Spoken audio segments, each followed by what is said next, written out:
Awesome. Well, thank you so much, everyone, for joining us today. We have Dr. Margot from UC Berkeley joining us for our panel on AI ethics. And I'm super excited to jump into a conversation with her today, especially in the context of ML observability.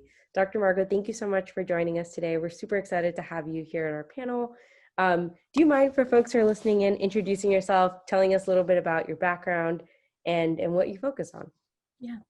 Thank you, Aparna, and thank you, Crystal, for inviting me. Crystal is a connection student who studied with me in UC Berkeley, so it's really nice to see students getting employed and doing really important work at this intersection of AI and society. So my training is in STS, Science, Technology, and Society, also in History and Philosophy of Technology. And I work at Berkeley my work at Berkeley is mainly about education, because there's such a, as you know, Berkeley is one of the largest suppliers of talent, tech talent, to Silicon Valley. And when I was going to grad school, I really felt like I wanted to come back to the Bay Area and help to lead, contribute to the change in culture and how Bay Area, public generally, and especially technology workers think about and interact with questions of the social in relation to their technical projects. And yeah. Berkeley was having this wonderful, and is having this wonderful renaissance of education that's focused on the human context and ethics of technical work, that really tries to make these questions of the social and the human integral to what it means to become a data scientist or to do AI. Yeah. What does your research today focus, and maybe the education itself kind of focus on highlighting, ethical issues surrounding AI and machine learning? Is it even maybe further back than that, how people engage with technology, or with the heightened interest in, automated tools and automated decisions being made, is there more focus today on kind of how we as a society, integrate with technology? Yeah, so that's really interesting. And coming from a perspective of social sciences and humanities, my interest is really in the question of the human and the way that the human and social relations are being transformed and are informed by technology. Okay. So I've looked at this question through time, and also, of course, it's a question that's like rising up out of all of the AI ethics issues that we see around our world today. Whether that's issues with racial bias in models, or environmental justice, or environment and models, or the kind of inevitable issues of privacy and surveillance around that accompany advancement of AI. So all of these questions are actually, I think, really worthwhile, or at least issues, narrow, sometimes very bracketed issues of AI ethics that we see in the newspapers, that we hear about on NPR every single day now. I think it's worth taking that broader framing and thinking of them as questions that really touch upon what it means to be human today. And in that regard, really addressing what ethics means. So something that will be familiar to Crystal from our class is that we spend a good deal of time unpacking what ethics even means, because it's such a word, again, that gets thrown around. Totally. And I'd like to come back to this notion that ethics is the study of what it means to live a good life. So someone of some ideas of aspirations and visions of desirable futures, right? Which we can begin, when we think about ethics that way, we can begin to immediately see the connections to technologies, because technologies are constantly promising us a possibility of such a future, or that future, or a better future, right? The visions of progress and technology are all part of that constitutive element of ethics. But ethics is also about human actions and the way that people can take action towards those futures. And I think that that's what ethics and AI, therefore, are really fascinating intersection, because AI is profoundly reshaping the possibility of human beings taking actions. So in addition to all of that visions of the future and the good life that, right, for which we design and deploy AI, Yep. efficiency, or possibilities of new forms of insight, or kind of global perspectives, or all of those visions of the good life, there's also this changing relationship of action. Mm-hmm. So capacity to act, right? Who can act? Mm-hmm. Ability to influence one another in new ways, respond to one another, right? Even issues like that are really foundational to being human, like understanding our own actions Yeah. and their consequences. And I think that's where this fascinating intersection of explainability, observability, transparency, all of these words of that have to do with understanding and conceptualizing to ourselves and explaining to others our actions with technologies are at stake. Got it.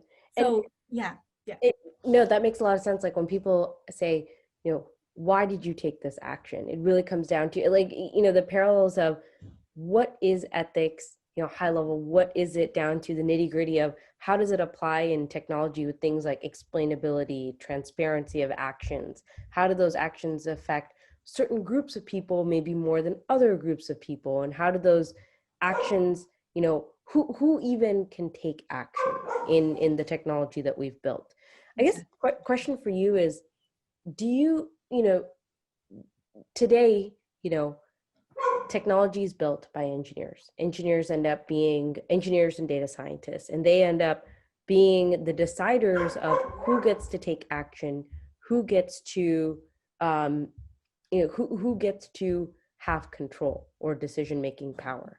Yeah. Do you think that there should be others in the picture? Do you think that, there's, especially with this mass automated decision-making world that we live in, there needs to be more, almost validators or auditors, or I don't know what the specific role would be, but more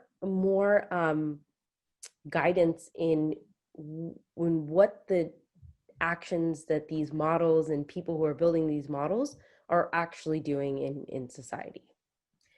Yes. The answer is yes, Yes. completely. And I Okay. tell you, from the perspective of, for instance, teaching at Berkeley, our little unit on human context and ethics is based within the new division of computing, data science, and society. So it's about educating the next computer scientists, data scientists to know and think about these human contexts, Mm-hmm. and kind of to inform, right, their sense of their own actions.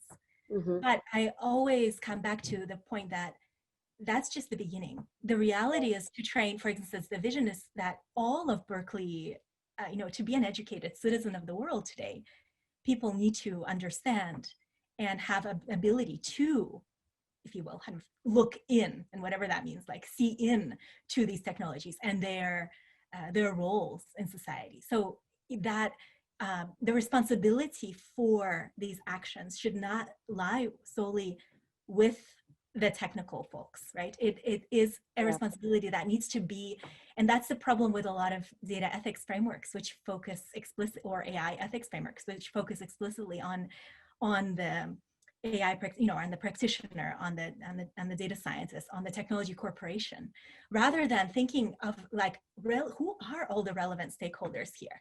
Yeah. Who should be, as you're saying, involved in the process of observing? And whenever we have, in the history of transparency, transparency is actually a really important concept in the history of science. And it's there from the Enlightenment. It's really kind of rose up in prominence in the 20th century with the changing role of science in society, Mm-hmm. right? With the creation of chemicals that both create new materials and pollute the environment, that interact with the human in much more profound ways, with nuclear weapons, with now computing. Anyway, transparency is a core concept, and there's all of it in science and in technology design and in kind of science for public good.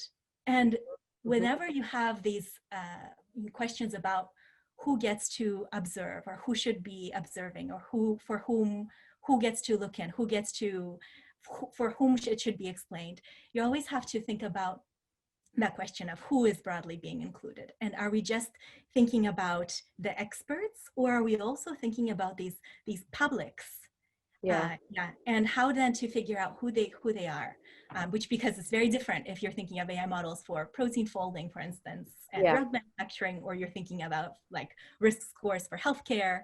Yep. The stakeholders should always involve someone who is from public.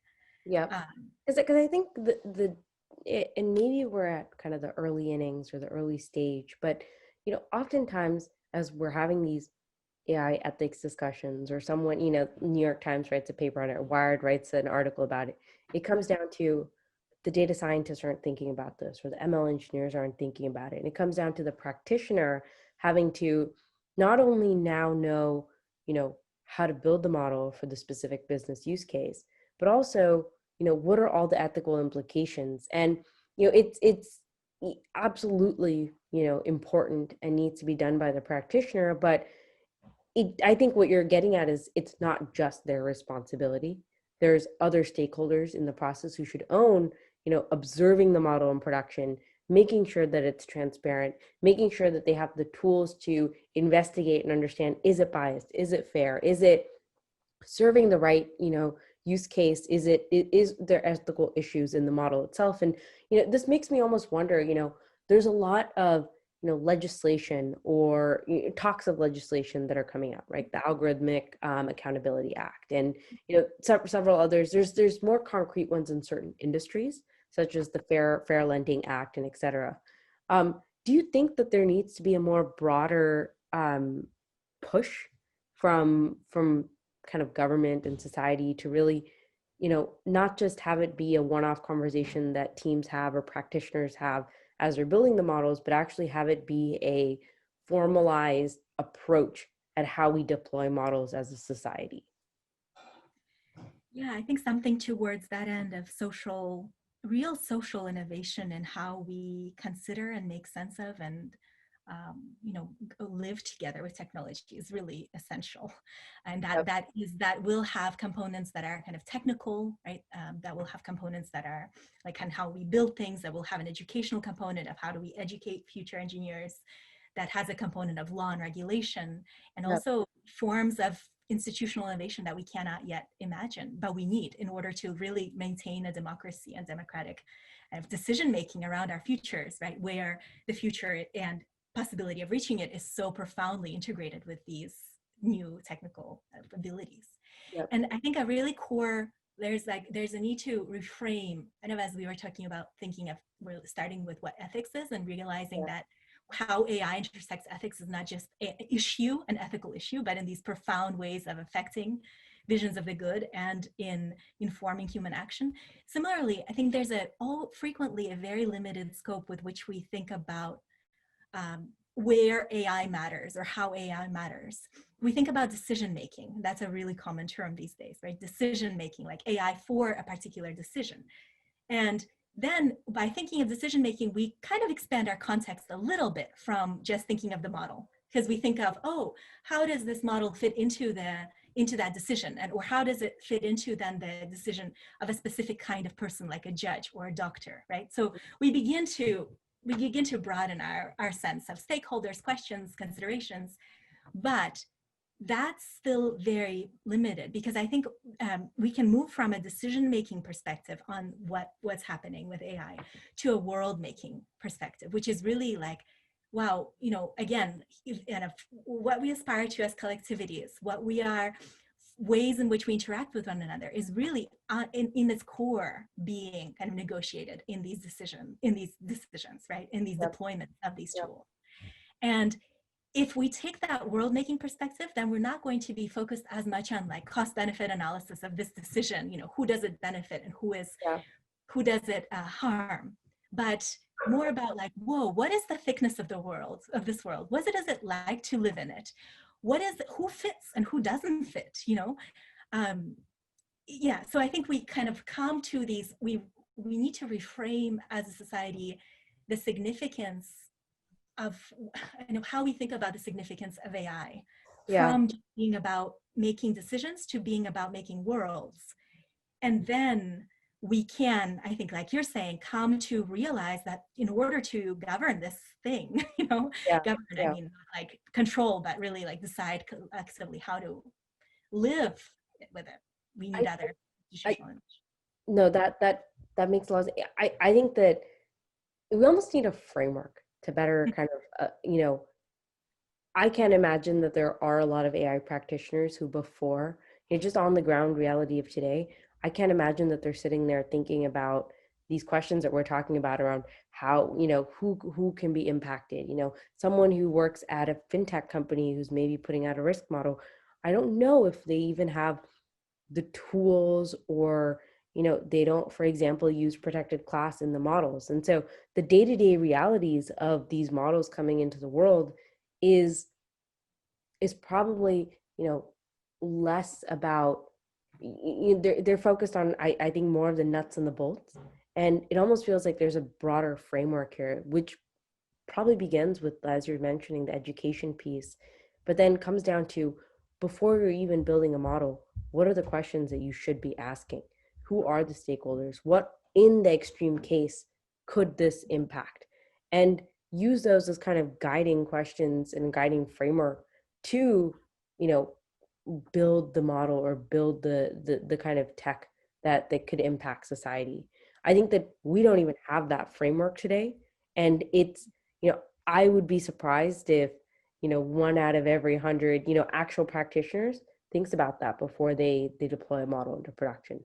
It's Yeah. probably an afterthought. And so I'm curious, you know, what do you think the journey of moving from, the state we're in today to a more well-defined process, with more transparent technological future looks like? Because it's it's going to be, probably one, involves both technical and non-technical people at the table. There's probably needs to be some some guidelines on what information should models be allowed to even take in, or decisions that models should even be able to take in. I'm just curious about, what does that journey look like going from today to tomorrow? Because what you're talking about sounds amazing, and the day-to-day realities of today I are probably vastly different from where we want to be. Yeah. Yeah, that's a profound question. I think I've really come to believe, by being at Berkeley, in the power of education. And Yeah. again, it's not surprising that I Rising. sat there, again, because that's my day-to-day métier. But Yeah. it's all about, right? It's the people, it's who we are, and Yeah. what our experiences are, what our perspectives on the world are, that shape the things we make. And technology is so part of the human condition.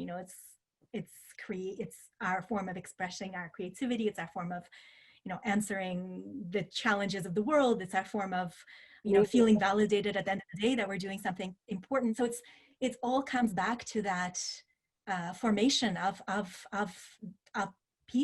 people, again, not just technologists who need to understand the social or the domain emphasis or history, but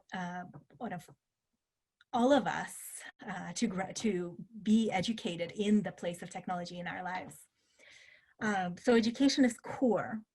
Yeah. And I think in this, maybe one more little thing about the education is, to keep the questions of the social and the technical together, and to change the institutional structures at the university and at the corporation, Yeah. that separate this, whether it's separation of the policy questions to the lawyers in the company, or from the engineers, right? Like separating them in places where they sit, or in their concerns, or in who they're accountable for, or right. Or it's separating in the university the training, the technical courses from the social science courses. Yeah. And that's what we're trying to, in the context of Berkeley, actively like create new structures like the Division of Yeah. Computing, Data Science, and Society that changes this. And I'm sure that there's an analog in the corporate world, where maybe it's everything from like the design of the space in which you're in, to the people you hire, to Yeah. the incentives that you establish, to right Yep. I think that. I was reading about today, there's a new course called the AI ethics course. And, Yeah, like you're absolutely right. I 100% agree with you. I think education and not separating, in a company you can just have, let's take that to legal and, let's just build what we want to build. yeah, And bridging that gap is probably fundamental because like you pointed out, it's not it's not just a social issue. It's not just an ethical issue. It's core to, technology and ethics don't go, they can't be separated. It's kind of hand in hand. And I think that's a right. really good point of we can't improve the current process without having more conversations and education about the social implications of technology.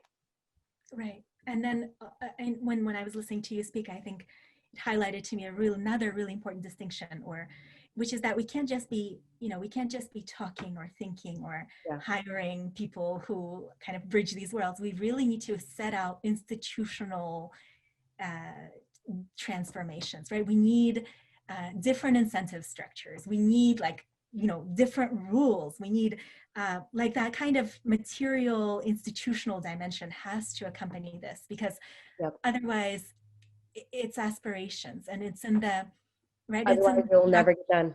yeah. Yep. Right. It's in those kind of infrastructures of our daily life that Otherwise, you can just, oh, this was a conversation and we're going to forget about it afterward. But unless yeah. there's accountability, I think this is why earlier I was asking about, do you believe in having some kind of regulation or et cetera? Because yes, Mhm. regulation in some ways is, top down enforcement, but it's also, you know, as a society, we need to move forward and there's no incentive if we just let corporate interests or certain kind of already established powerful groups control the narrative around how do we bring more ethical technology into use. Yeah, I think we need action from our kind of the government and elected officials, and the benefit there is that supposed to be a structure where people do have Yeah. transparency and accountability already. Yeah. And Yeah. certainly we can disagree that that exists, and aspire to make it better, but like there are rules of engagement there that are already in the spirit of transparency. Yep, yep. And that's a forcing function, at least in some ways, puts some incentives towards getting actually bringing transparency to the technology that we're building. That makes a lot of sense. Um I think I'm excited about the next 10-20 years. I think that there's a lot of people are talking about it, which in Yeah. some ways, is really good because instead of just the technologists that are aware about this issue, I think you open a newspaper today and you start to see, regular people, maybe non-technical people thinking about what is going on, like why am I being served these ads, or why are my models giving me these, which is, I think, a big shift from where we were even 5 years ago. And Mhm. so I think it's so important that this is becoming more relevant, and hopefully that spurs into more concrete regulation or actions that we as a society take to enforce this.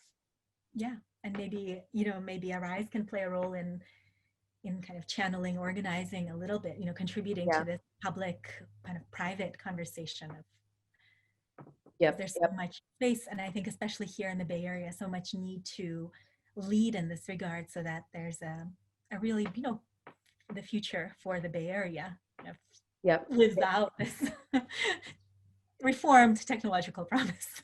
Yep, absolutely. And I think you're doing that. Like I like thank you so much for coming on the panel because voices like yours are so important to highlighting, it's not just tech. It's not just something that's, a separate division. It's fundamentally important to our day-to-day lives. And so I think your work is absolutely, important to bring up this message. So thank you so much for being on our panel today, Dr. Margot. I feel like I learned a lot from just the conversations about, how to reframe this, not only in the context of just a technical problem, but in the context of, you know, bringing the discussion is much broader and the solution is much broader. And while we can have a technical discussion about, how do we how do we detect fairness and bias issues, it's a much bigger problem when you think about actually having inclusive, transparent technology moving forward. So thank you for that. Any last words before we sign off here? That's all. Thank you. Thank you so much.